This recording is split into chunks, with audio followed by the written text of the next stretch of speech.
Quando sei qui con me, questo taxi non ha più il tetto, ma nuvole.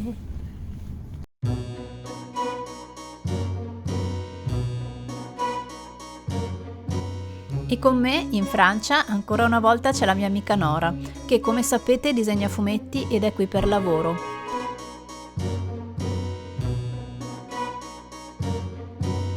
Siamo a Book, dove il venerdì tiene lezione a dei ragazzini in una medioteca, che in questo caso è una biblioteca con un sacco di libri, ma soprattutto tantissimi fumetti.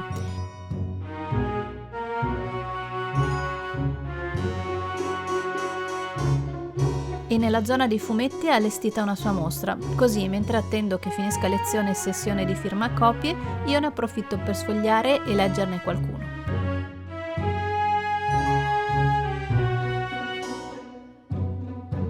Il sabato e la domenica invece sarà a firmare le copie dei suoi fumetti al Festival del Fumetto di Book, che quest'anno, al posto di tenersi al castello come le volte precedenti, si tiene in una palestra.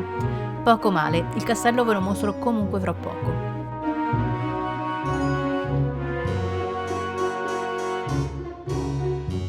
Visto che il sabato Nora lavora tutto il giorno, io ho la possibilità di andare a visitare niente di meno che Versailles, perché ci si arriva in 20 minuti con un autobus.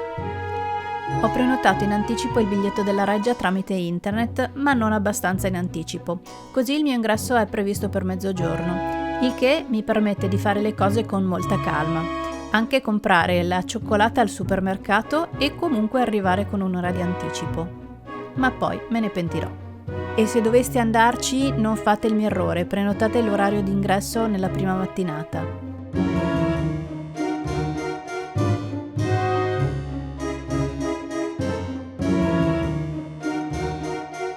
E per fortuna che sono arrivata in anticipo di un'ora, così posso essere tra i primi, non la prima, della coda delle 12.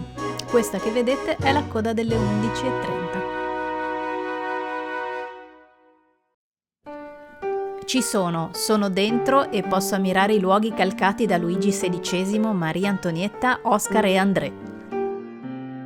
Sono abituata a visitare ville e castelli, ma ammetto che qui le proporzioni sono eccessive. Ogni stanza è immensa e stradecorata.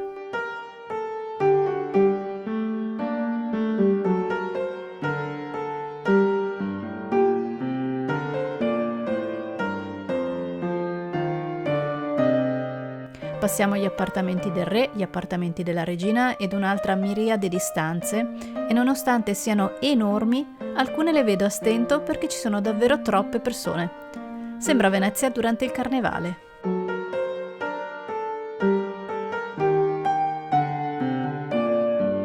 Se siete arrivati fino a qua e vi piace quello che state guardando, mettete il like, mi raccomando.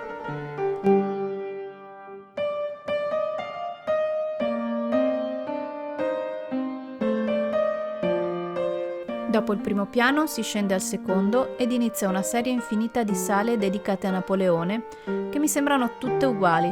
Sarà che sto perdendo concentrazione vista l'ora. Sono quasi le 2 ed ho mangiato solo un po' di cioccolata. Decido quindi di tirare dritto sulle ultime sale e mi dirigo verso il giardino.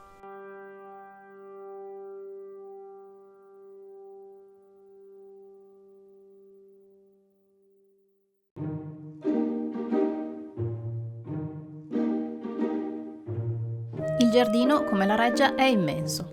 Mentre cerco di capire com'è strutturato, mi rendo conto che per arrivare al Grande Trianon ci vogliono, a piedi, 23 minuti. Sono già le 15, decido che il mio pranzo sarà la restante cioccolata e mi incammino. E neanche a dirlo, coda anche al Trianon.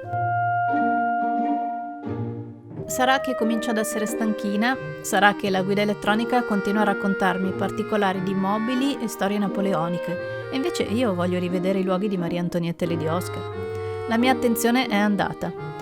Guardo anche queste stanze in velocità e poi decido che è già ora di ritornare. E mi raccomando, se andate a Versailles in autunno, copritevi perché fa freddo. Lo diranno tutti, copritevi, si gela. Poi io becco la giornata di sole, sono stracoperta e sudo. Però è stato meglio così. Il giardino coi colori dell'autunno e il sole è proprio incantevole.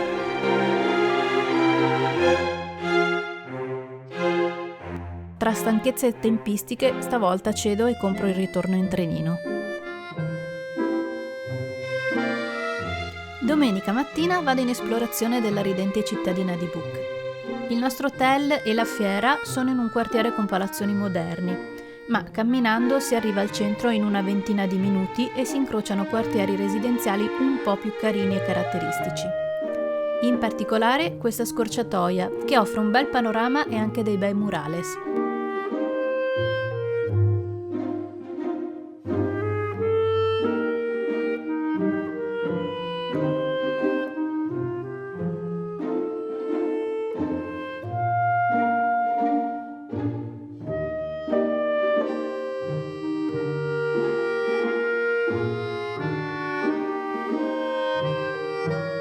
Il mio traguardo sarebbe la chiesa, ma arriva in ritardo e la messa sta finendo. La zona non è poi così interessante, quindi torno sui miei passi e mi dirigo verso il castello.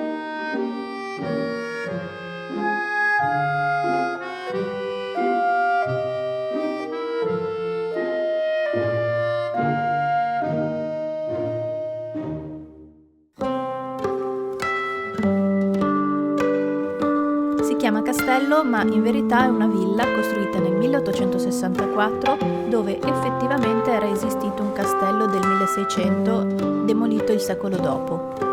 Non potendo entrare nell'edificio mi metto a perlustrare il giardino, che mi ricorda un poco quello della villa di Stra, anche se in formato molto ridotto.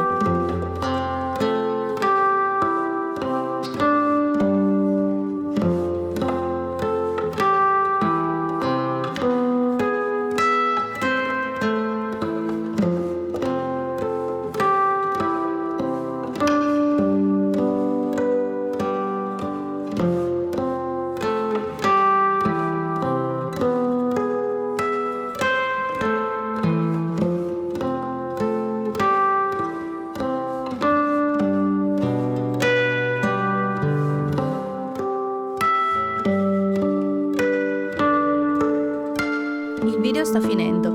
Se siete arrivati fino a qui, grazie. Se avete domande o altro da dire, lasciate pure un commento qui sotto e iscrivetevi al canale se non lo avete ancora fatto.